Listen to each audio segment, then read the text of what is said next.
안녕하세요. 사랑하는 나그네 교회 교회 여러분, 그리고 하나님의 말씀을 기쁨으로 같이 읽어가는 그리스도 안의 형제 자매된 교회 여러분. 오늘은 이제 우리가 출애굽기 어제부터 읽어가게 되었죠. 그래서 오늘은 2장을 읽을 차례입니다.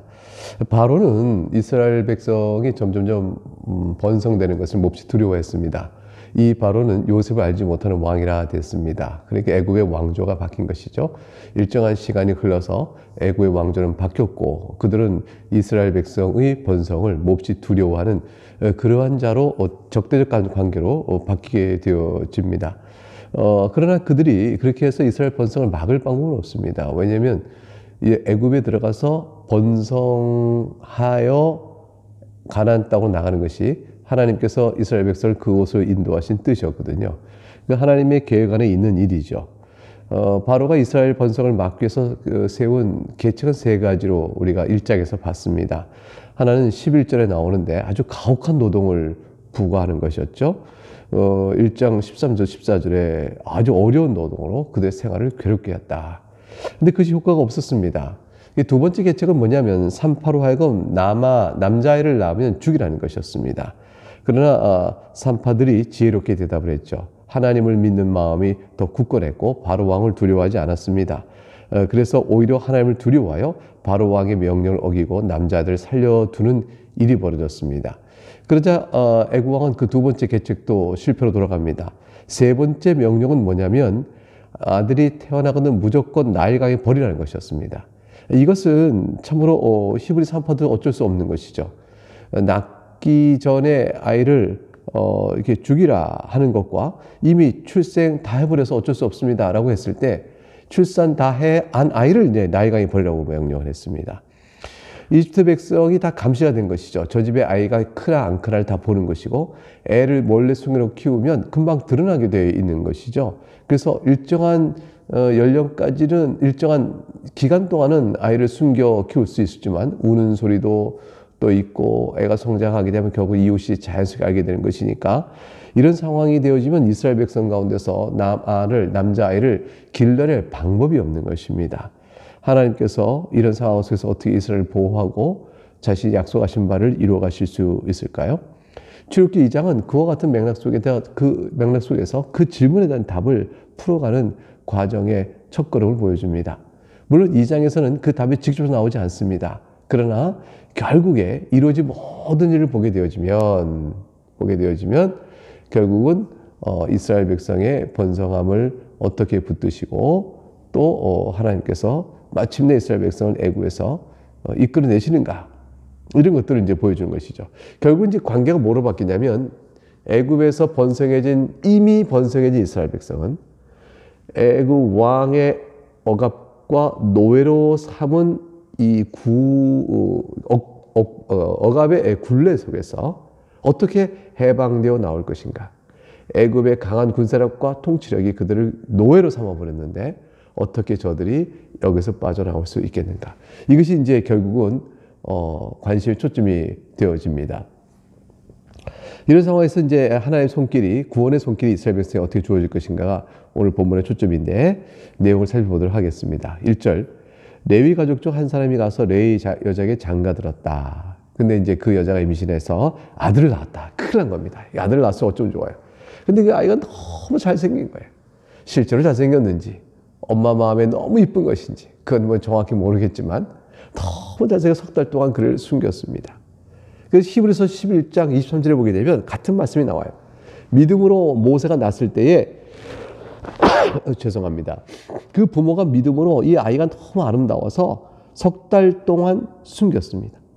석 달 동안 숨겨서 임금 명령을 무서워하지 않고 숨겼는데 3절을 보니까 더 이상 숨길 수 없을 때가 오지 않습니까?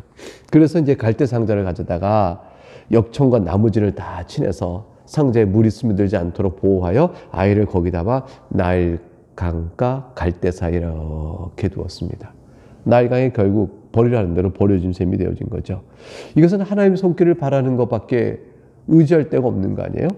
사람이 어떻게 방법이 찾아지지 않으니까, 세상에서 길이 없으니까 하나님의 손길을 바라보며 이렇게 나일 강가에 갈대 상자에 담아 아이를 두었습니다. 이것은 오직 하나님의 은혜만을 바라봅니다 라고 전적인 손길을 맡긴 거죠. 그 누이가 도대체 일이 어떻게 될 것인가 살펴보려고 멀리서 바라봤습니다. 엄마는 바라보지 못하고 있어. 차마 바라보지 못하는 것이었겠죠. 누이는 바라보면서 단순한 제3자로 관찰한 것이 아니라 기도를 했습니다. 당연히 기도했겠죠. 여호와 하나님이여, 아브라함의 하나님이여, 이삭의 하나님이여, 야곱의 하나님이여, 우리 조상의 하나님이여, 지금 이 같은 환난과 핍박 속에서 내 사랑하는 동생 모세도 이렇게 내어 보내줘야 됐는데 하나님 아버지여, 저 아이를 살피시고 우리를 불쌍히 여겨 주옵소서. 간절한 기도로 하나님의 손길을 바라봤을 것입니다. 근데 마침 그때 하필이면 말이죠. 하필이면 오전에 바로의 딸이 목욕하러 나일강가로 나온 거죠. 그 시녀들이 나일강가를 같이 걷는데 갈대 사이에서 한 상자를 딱 보게 되어집니다. 시녀를 보내서 가져와라 했어요. 열어보니까 아기가 울고 있는 거죠. 근데 그때의 바로의 공주의 마음에 이 모세를 불쌍히 여기는 마음이 들었습니다. 아하, 이는 히브리 사람의 아기구나. 히브리 사람의 아기는 낳으면 다 나일강가에 버리라 했더니 과연 일이 있어서 오늘 그 중에 하나가 내 눈에 들어왔구나. 이렇게 보게 된 겁니다. 근데 이 공주의 마음에 모세를 보고 이 아이를 보고 너무 불쌍히 여기는 마음이 이렇게 마음에 막 솟구치게 된 거죠. 어디서 이 불쌍히 여기는 마음이 왔을까요? 히브리 사람의 아기 아니구나. 그래, 히브리 사람의 아기니까 나일강에 버리라. 바로의 명령 아니냐. 저 멀리 떠나버려라. 왜 여기까지 왔느냐. 이렇게 내보낼 수 있지 않겠어요? 그런데 그때 공주의 마음은 이 갈대 상자에 있는 아이를 향한 마음이 불쌍히 여겨서 그를 거둬야겠다는 마음이 들었습니다. 어떻게 그 마음이 들었을까요? 사람의 마음은 하나님이 주장하시거든요. 보에 담긴 물과 같아서 하나님께서 인도하신다. 자본에 나온 말씀이죠. 결국은 사람의 마음을 이끄시는 하나님의 손길, 하나님께서 바로 공주의 마음을 움직이시사 그 갈대 상자를 건지게 하십니다. 7절에 그의 누이가 그때 이제 바로의 딸에게 다 그걸 보더니 막 왔어요. 와서 내가 가서 당신을 위하여 히브리 여인 중에 유모를 불러다가 이 아이의 젖을 먹이게 하니까 뚝 나타났는데 그 말을 했어요. 그 말을 하면 공주가 네가 누군데 갑자기 여기서 나타나서 무슨 젖 먹일 자를 둥둥 얘기하느냐 하고 둥둥 이렇게 외면할 수 있을 텐데 아이를 거두었지만 젖을 먹여야 되는데 본인이 낳은 자식이 아니고 바로의 공주에게 젖이 없죠. 마침 이 아이를 기르려면 젖이 있어야 된다는 생각이 들었을 거예요. 근데 그때 마치 누이가 나타나서 이 말을 하니까 그 말을 좋게 들은 겁니다. 좋게 들은 것 자체도 신기스러운 거죠. 애굽에 있는 유모를 불러다가 하지 않고 이게 이 말을 들은 순간에 아마도 공주가 그랬을 거예요. 이걸 바로가 알았으면 어찌 될 것인가. 이게 바로가 알지 못하게 이 아이를 내가 품고 길러야 할 터인데 그러면 바로가 모르게 유모를 어떻게 찾아낼까. 애굽 여인 중에 찾으면 이것 또한 바로의 귀에 들어갈지 모르는 상황인데 근데 이 아이가 딱 말하니까 이 공주가 센스가 있었겠죠. 아마도 이 아이의 어미일 수 있다라는 짐작이 갔을지도 몰라요. 그러나 어쨌건 성경은 그거에 대한 자초지종을 따지지 않고 중요한 초점은 뭐냐면 사실관계를 설명합니다. 하나님 역사로 바로의 공주가 젖을 먹이도록 유모를 부르게 되어집니다. 그래서 9절에 이 아이를 데려다가 나를 위하여 젖을 먹이라. 내가 그 상을 주리라. 여인이 아기를 데려다가 젖을 먹입니다. 이 놀라운 일이 벌어진 거죠. 그래서 10절에 아이가 자라매 바로의 딸에게로 이제 데려갑니다. 그래서 그의 아들이 되어집니다. 일정한 기간 동안 아이를 젖을 메어 기를 수 있던 그 엄마는 얼마나 마음이 기뻤을까요? 그리고 이 모든 사정의 움직임에 대해서 기적 같은 일이 벌어진 거 아니겠어요? 그러니까 살아계신 하나님을 높이 찬송하게 되어지는 것이죠. 우리가 살아가는 일 속에 보면 참 우연하게 되는 일 같다. 어떻게 그런 일이 그렇게 됐을까 싶은 일들은 사실 하나님께서 계획 가운데 목적 가지고 이루어가시는 일의 형통함입니다. 그런 일들 하나하나가 연결되어서 최종적으로 합력할 선을 우리가 하나님의 자녀로서 형상을 입어 하나님께 영광 돌리는 믿음의 고백. 우리 한평생 살고 나면 주님 앞에서 내 한평생 사는 동안에 오직 하나님의 도우심 뿐이었습니다. 이 살아온 걸음걸음마다 주의 도우심이 있지 않아서 오늘 제가 있지 않습니다. 제가 오늘 하나님께 드린 이 마음과 영혼의 모든 찬송은 주께서 내 인생 속에서 간섭하시고 도우시고 이끌어오신 손길 때문입니다 라고 고백하지 않겠어요? 그 고백들을 하게끔 인생을 돌아보면 그때 사건들이 있단 말이죠. 그 뜰 엮어 오게 하신 거죠. 지금 그런 고백을 하지 않을 수 없게 되어진 것입니다. 이 아이의 이름을 모세라고 이름을 지었습니다. 물에서 건져냈다는 뜻을 담아서 모세라고 지었죠. 자, 여기서 하나님의 아이러니가 발생합니다. 하나님께서 하시는 일종의 계획이에요.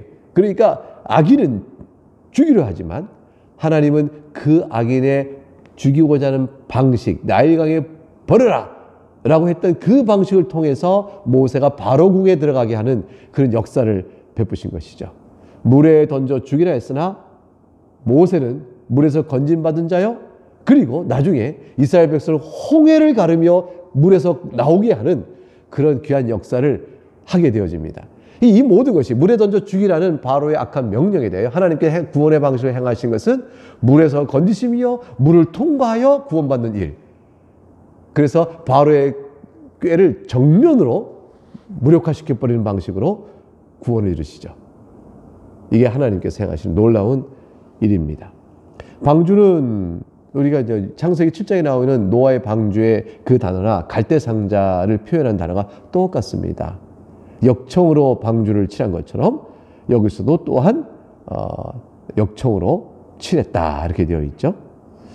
자, 이게 비슷하게 이제 이 못을 담은 갈대상자는 물에서 건진받은 것처럼 노아의 홍수 때의 그 방주와 크고 작지만 한 사람이요 인류 전체. 그러나 못을 통하여 온 하나의 백성이 구원을 받게 되어지는 인도저 세운 걸 비춰보게 되면 못의 한 사람의 생명은 하나님께 그를 통하여 구원하신 이스라엘 전체의 생명과 연결되어 가는 거 아니겠어요?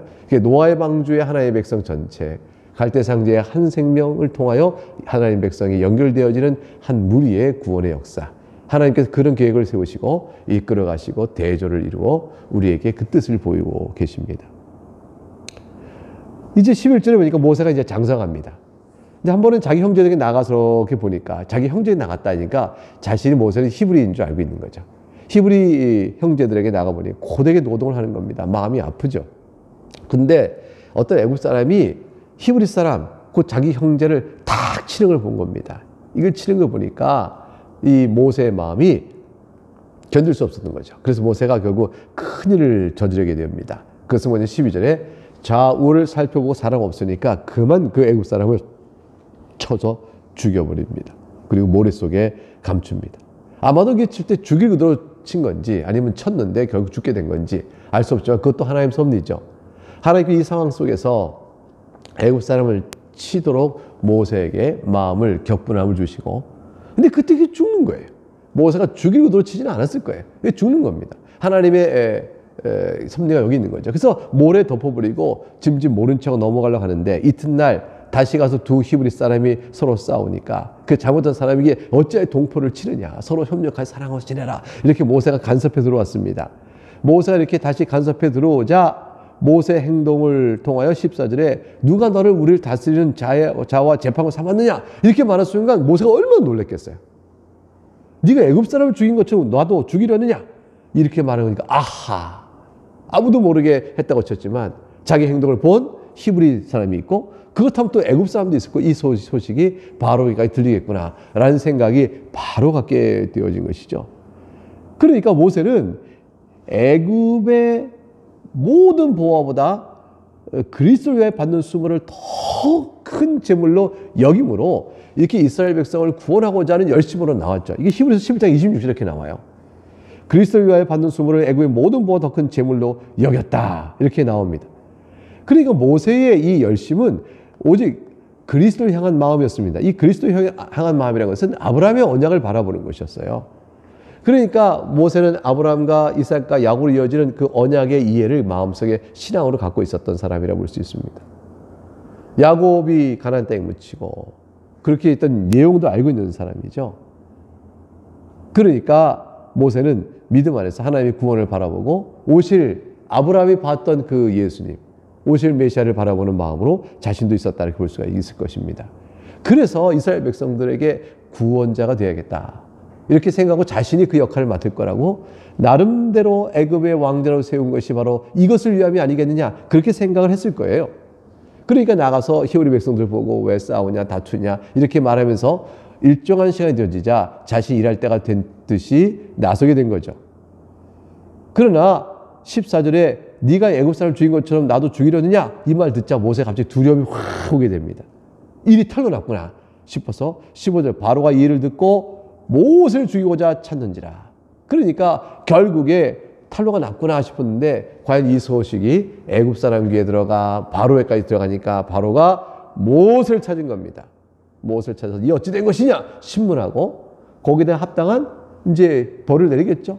근데 성경의 15절에 뭐냐면 모세를 죽이고자 찾았다 이렇게 되어 있습니다. 이 모든 정황이 드러나는 것이죠. 모세가 히브리인이었고 자기 민족을 위해서 그런다고 했다는 게 나오고 애굽을 죽였다니까 반역의 형태다라고 등등등등 뭐 그 바로의 왕궁에서는 모세 행동에 대한 평가와 또 비판과 있어서 바로가 잡아들여라 했을 거예요. 그 결국 그것을 죽이고자 하는 과정을 나간 것을 모세가 바로 알게 된 거죠. 그래서 모세가 도망을 갑니다. 바로의 낯을 피하여 미디안 땅에 머물며 하루는 우물 곁에 앉았다. 미디안 땅까지 도망을 갔습니다. 어떻게 될까요? 이제 도망자 신세가 되고 만 거죠. 그런데 16절에 보니까 미디안 제사장들이 7달이 있었더니 그들이 와서 물을 길어 구유에 채우고 그들의 아버지 양떼에게 먹이려 했습니다. 이제 그때에 딱 우연히 만나게 된 거죠. 사건이 벌어져요. 목자들이 와서 그들을 쫓더니 여자들이니까 다 내쫓고 힘으로 자신들이 막 뒤에 와가지고 이제 물을 다 찾으려고 하니까 모세가 일어나서 그들을 도와서 그 양떼에게 먹여줬습니다. 이런 일 자체가 이제 하나님의 섭리죠. 모세 덕분에 무사히 물을 길러오고 양떼의 물을 먹을 수 있었던 딸들은 모세의 도움에 대해서 아버지에게 말하게 되고 아버지가 어이 모세를 청하라 그런 도움을 주는 얘기 어찌 그러겠느냐 그 음식을 대접하게 되어집니다. 18절 그들이 그들의 아버지 르울에게 이를 때에 아버지가 이르되 너희가 오늘 어찌 이같이 속히 돌아오느냐 그들이 한 애굽 사람이 우리를 목자들의 손에서 건져내고 우리와의 물을 길어 양떼에게 먹였나이다. 모세가 애굽 사람을 보였겠죠. 아버지가 딸들에게 이르되 그 사람이 어디 있느냐 너희가 어찌하여 그 사람을 버려두고 왔느냐 그를 청하여 음식을 대접하라 하였더라. 그래서 이제 그 모세를 청하게 됩니다. 근데 모세 입장에서 얼마나 지금 도망가서 미디안 광야까지 나그네로 막 도망쳐서 왔는데 이게 뭐 밥도 먹고 씻을 수 있고 이렇게 환대받으니까 모세 입장에서는 뭐 마다할 리가 없고 그와 동거하기 아주 기뻐했죠. 그래서 이제 그들과 함께 거하며 일정한 시간을 보내며 아마 모세가 얘기를 했을 거예요. 미디안 제사장이 또 물었겠죠. 어떻게 된 경위며 어떻게 여기 왔는가 등등등 이런 얘기가 있었던 게 성경은 다 생략합니다. 이제 결과적인 흐름만 툭툭툭 이어가는데 21절에 뭐 그의 딸 십보라를 모세에게 주었으니 장가를 가게 된 겁니다. 모세는 이제 애굽을 다 잊어버리게 되고 이곳에서 삶의 터를 놓고 새롭게 살아갈 형태가 되는 모양이 갖추어지게 됩니다. 하나님께서 왜 이러실까요? 일정한 기간 모세를 거기에 두어야 할 형편이 이유가 있었던 것이죠. 그 기간은 모세에 대한 훈련이요 또 하나님의 때가 될 때까지 하나님께서 두시고자 함이었습니다. 그래서 22절 아들을 낳았습니다. 모세가 그 이름을 게르솜이라 했습니다. 게르솜 내가 타국에서 나그네가 되었다라는 뜻을 담고 있는 것이죠. 고된 나그네의 생활을 아들의 이름을 통해서 표현하고 있는 것입니다. 23절을 보니까 자, 어떻게 이해가 될까요? 여러 해 후에 애굽 왕은 죽었습니다. 이스라엘 자손은 고된 노동을 하며 탄식하며 부르짖게 되어지죠. 모세는 없고 이제 이스라엘 백성에게는 소망이 없는 거예요. 그 고된 노동을 말미암아 부르짖는 소리가 하나님께 이제 상달되게 되었습니다. 하나님께서 다 들으시는 거죠. 부르짖으니 상달된 것이 아니고 연약한 신음소도 하나님 다 들으세요. 그러나 이 말의 표현은 하나님께서 떼어내며 저들의 기도와 고통의 소리에 응답하시는 일을 실제 행하시는 때가 되었다라는 것을 표현해 주는 거죠. 하나님 잊지 않으셨다. 하나님 다 보고 계신다. 그리고 하나님 때가 되어지면 일을 하신다는 것을 보여주는 겁니다. 24절 하나님이 그들의 고통 소리를 들으시고 아브라함과 이삭과 야곱에게 세운 그의 언약을 기억하사 하나님이 잊으셨다가 상기했다는 뜻이 아니죠. 늘 알고 계시는 하나님께서 그 언약을 실행하시기 위한 일을 행하실 것이다. 25절 하나님이 이스라엘 자손을 돌보셨고 하나님이 그들을 기억하셨더라. 사람에게 고통 속에서 부르짖을 때는 하나님은 언약을 잊어버리시고 우리 이스라엘 자손을 돌보지 않으시고 그들을 기억지 않는 것처럼 보이지만 성경은 분명히 말하고 있는 겁니다. 이럴 때 하나님께서는 다 저들의 고통에 부르짖는 소리를 다 듣고 계셨고 언약도 기억하고 계셨고 그들을 돌보시고 계시며 그들 자신을 기억하고 계셨다. 사랑하는 여러분, 이스라엘 구원의 희망인 모세는 쫓겨나고 말았습니다. 장성하에 스스로 이스라엘을 구원하고자 했으나 오히려 바로에게 죽임을 당할 것 무서워서 도망자 신세가 더 많았죠. 이스라엘에게 어디서 희망을 찾을 수 있을까요? 하나님의 손길은 어떻게 나타날 것일까요? 성경은 아직 오늘 2장 본문에서는 구체적인 하나님의 손길이 나타나 있지 않습니다. 다만 세 가지 강조했어요. 언약을 잊지 않으셨다. 기억하고 계셨다. 이스라엘 자손을 돌보셨다. 이스라엘 자신 그들을 기억하고 계셨다. 여러분, 이 말씀을 우리 굳게 믿으십시다.